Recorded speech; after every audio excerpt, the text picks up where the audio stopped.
Bom, vamos mergulhar direto na absoluta, e eu digo absoluta, complexidade da vida. Nessa nossa exploração de hoje, a gente vai usar uma abordagem de zoom, literalmente um mergulho do macro para o micro, para desvendar exatamente como a biologia está estruturada. É para a gente pegar aquele sistema maravilhosamente complexo e, sabe, trazer uma clareza real para o assunto, desde o ambiente que nos cerca até os tijolinhos que nos mantêm vivos. Mas antes de mais nada, o que define a vida afinal? Não é uma resposta nada simples, né? A vida não é uma coisa só, ela é um conjunto de propriedades fundamentais. Estamos falando de ter uma estrutura celular, da capacidade de se regular internamente, de processar energia o tempo todo só para manter a casa em ordem e, claro, daquela adaptação evolutiva incrível que permite às espécies sobreviverem por bilhões de anos. A biologia encara a vida justamente como resultado, a função direta de todas essas propriedades operando em conjunto. E para guiar a nossa análise, o roteiro é o seguinte: 1. A natureza da vida. 2. Ferramentas de observação. 3. Procariontes versus eucariontes. 4. A fábrica celular. 5. Respiração e energia. E, para fechar, 6. A fronteira celular. Vamos lá? Começando pelo nosso ponto número 1, a natureza da vida. Temas unificadores. Olha que imagem fantástica. Ela ilustra perfeitamente essa jornada do macro para o micro. A biologia organiza um oceano de informações através desses níveis hierárquicos. A gente desce da biosfera para os ecossistemas, depois para o organismo, chegando nas células, organelas até as moléculas e átomos. E o detalhe que é um verdadeiro divisor de águas aqui. Em cada nível de interação surgem as chamadas propriedades emergentes. Pensa bem, moléculas isoladas não têm vida, mas quando elas se arranjam de um jeito super específico lá dentro da célula, bum, a vida simplesmente emerge. É literalmente a soma das partes criando algo totalmente novo. O que nos leva à nossa segunda parte. 2. Ferramentas de observação, conectando os mundos. Agora, como a gente pula do nosso mundo gigante para esse vasto reino celular invisível? A gente precisa de uma ponte. E o grande herói, o verdadeiro ponto de virada na história da biologia, foi o microscópio óptico. O esquema aqui mostra como uma fonte de luz passa por um condensador, criando um cone luminoso super preciso que atravessa a amostra. Aí, essa luz bate nas lentes objetivas e oculares, que trabalham juntas para aumentar o espécime em dezenas ou até centenas de vezes. É um casamento simplesmente perfeito entre a mecânica de suporte e a física óptica pura. Só que, pensa comigo, de que adianta aumentar uma imagem se ela fica toda embaçada? Aí que entra a grande sacada, o poder de resolução. É a capacidade de separar visualmente dois pontinhos que estão super colados. Imagina tentar ler um letreiro onde as letras viraram um borrão indecifrável. Sem resolução, a ampliação não serve para absolutamente nada. Com um limite ali na casa dos 200 nanômetros, o microscópio de luz tem a potência exata para a gente conseguir distinguir com clareza as bactérias e as grandes organelas. Foi exatamente essa clareza que escancarou as portas da microbiologia moderna para nós. Seção 3. Procariontes versus eucariontes. Duas classes de vida. Com a nossa lente devidamente ajustada para o microscópio, a gente descobre que toda essa vida celular se divide fundamentalmente em duas grandes arquiteturas, colocando assim, lado a lado, o contraste de complexidade grita, não é?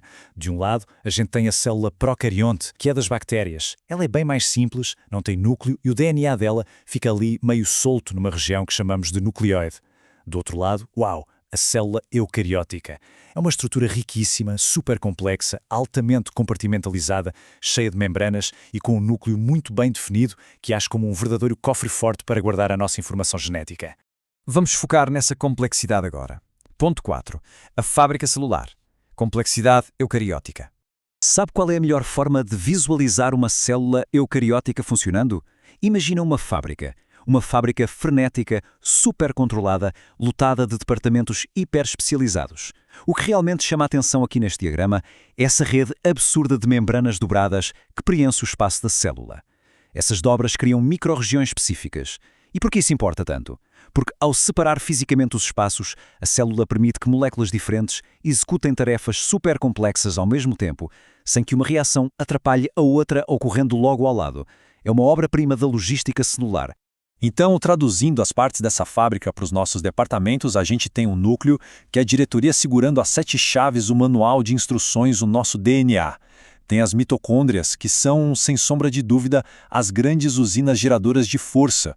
O retículo endoplasmático e o complexo de Golgi operam como a linha de montagem, trabalhando duro na síntese, modificação e empacotamento de proteínas e lipídios. E os lisossomos, bom, eles são meio que o estômago impiedoso da célula, reciclando lixo e tratando os resíduos. E o mais impressionante, tudo isso funcionando de forma assustadoramente coordenada. E o que move essa fábrica inteira? 5. Respiração e energia, alimentando a fábrica. Para manter todo esse maquinário logístico rodando sem parar, a demanda por energia é, como você pode imaginar, colossal. E aí a gente chega no coração das mitocôndrias, a respiração celular. Eu sei. Olhar para este diagrama do ciclo de Krebs pode dar um pouco de vertigem com tanto nome químico, mas ele captura, de forma brilhante, a profunda complexidade de como a vida se mantém acesa. Ele mostra o passo a passo da transferência contínua de elétrons e de como as moléculas de carbono são oxidadas para extrair literalmente até a última gota de energia dos nutrientes. Bom, para facilitar a vida e não perdermos a genialidade do processo, a gente pode quebrar essa via monumental em 3 fases bem claras. Primeiro, a formação da acetil-CoA, onde os nutrientes começam a ser quebrados. Em seguida, o próprio ciclo de Krebs entra em ação, fazendo aquela extração rigorosa de elétrons e liberando o carbono que sobrou na forma de CO2. E terceiro, o gran finale, a fosforilação oxidativa, que usa o oxigênio para gerar uma verdadeira avalanche de energia, culminando em umas 15 moléculas de ATP, a nossa bateria molecular para cada piruvato. Só para vocês terem uma ideia da magnitude dessa engenharia química, o corpo humano recicla o equivalente ao seu próprio peso em ATP todo santo dia, só para continuar vivo. Surreal, né? Finalmente, o nosso ponto 6, a fronteira celular, a membrana plasmática. Certo, chegamos na borda absoluta da célula. Depois de ver todo esse vasto parque industrial interno, como a gente protege tudo isso do mundo exterior? O elegante modelo do mosaico fluido ilustra isso perfeitamente. Estamos falando de uma interface estrutural estupidamente fina, algo em torno de 7 a 10 micrômetros de espessura. E mesmo sendo quase tão delicada quanto uma bolha de sabão microscópica, ela atua de forma impecável. Ela separa totalmente o citosol, que é o nosso maquinário interno, e o defende das flutuações constantes e caóticas do ambiente lá de fora. E de onde vem a força dessa fronteira? De uma parceria química notável entre um trio imbatível. Primeiro, os fosfolipídios, que formam aquela dupla camada base. Depois, as proteínas, que definitivamente não estão ali de enfeite. Elas são as engrenagens ativas, funcionando como canais de transporte ultrasseletivos e pontes de comunicação.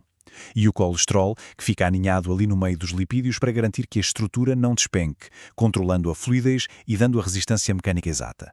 Juntos, eles garantem a permeabilidade seletiva, fazendo um controlo alfandágueo molecular rigorosíssimo. Então, para amarrar tudo que a gente viu hoje, como essas paredes microscópicas e fluidas tornam possível a imensa complexidade de toda a vida na Terra? A gente para pensar nisso e é de explodir a cabeça.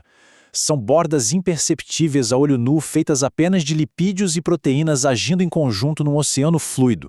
E, contudo, foram bilhões de anos de uma evolução muito meticulosa que arquitetaram essas fronteiras perfeitas. É exatamente essa barreira que doma o caos externo e permite que a vida, da molécula até a biosfera inteira, consiga prosperar continuamente. É um fato científico que verdadeiramente convida a gente a refletir sobre os alicerces da nossa própria existência. Até a próxima exploração, pessoal!